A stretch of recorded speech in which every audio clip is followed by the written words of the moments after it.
Alright, you're gonna, behind the scenes, you're gonna Jason. Hi, Jason. This is Dub. Nice to meet you. Nice to meet you. Oh, I might want to grab this one.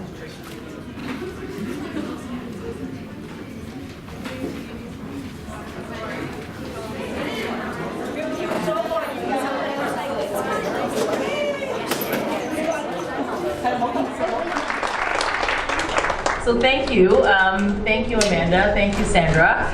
What a great room.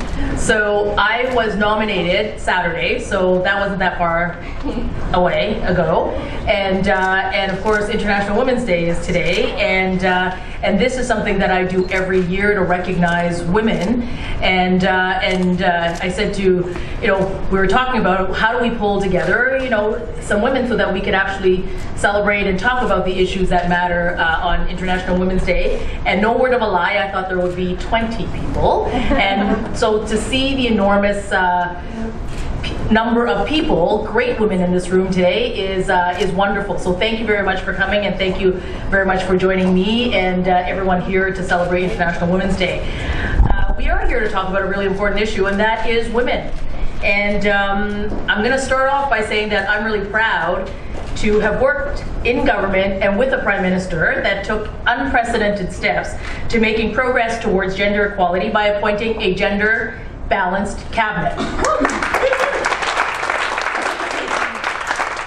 But that is only the first step. We need to encourage a lot more women to take on leadership roles in their businesses, in their communities, and in politics. And to do this, we want to inspire women to get more engaged, more interested, and more active. We need to nurture and spark those young women and all women to make that difference and to take it to the next level and to get involved. An interesting fact, the first woman elected to the House of Commons in Canada was Agnes MacPhail, and that was in 1921, which, by the way, was also the first election where women were allowed to vote. So in 1921 was the first time a woman could vote in federal politics. And she, when elected, had to go where no women had gone before, the Canadian Parliament. And what Agnes did while there was bring in legislation demanding equal pay and equal work for women. So that was the beginning. She also was the only woman in the House of Commons for 14 years, because it wasn't until 1935 when she was joined by Martha Black. And since that time, in 1935, the ratio of men to women in Parliament has somewhat improved, but I think everyone will agree that we still have a long ways to go. Studies show that women have the right stuff to become leaders, and great leaders. They show that women are transformational, they care about developing their followers, listening, they stimulate people to think outside the box, and they are inspirational. And in fact, I was sort of doing a little bit of research, as some of the people here in this room know me to do. Found a little factoid that said that there's a prediction that somewhere in the future, women leaders will thrive simply because their management styles are better suited for the 21st century workplace dynamics. But knowing that we have the right stuff is only half of the battle. We have to convince others that we do too, including ourselves. To do this, we need to confront stereotypes head on. We need to battle biased perceptions and double standards. We need to develop strategies to help support and inspire each other. And you know what? As others in the room have said earlier, it isn't just about us women here in the room.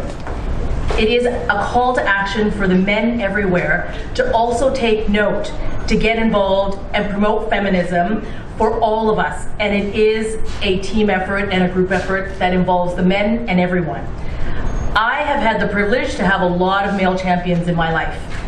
And I am here today because of the support of women in my life and men in my life. But I will tell you a little something personal.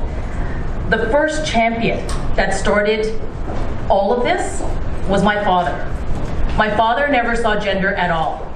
He encouraged me to be my very best and to do the very best. And he has done that my entire life. So for me, he was the first feminist.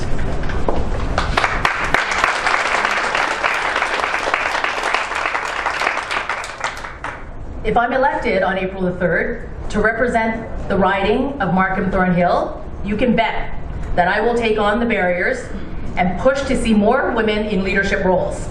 Having more women in leadership roles, especially more diverse women, is key to building a country that is truly representative of our communities and a country that we can all be proud of.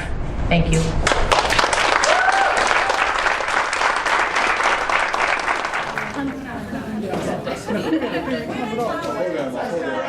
Maybe you have to sit right here.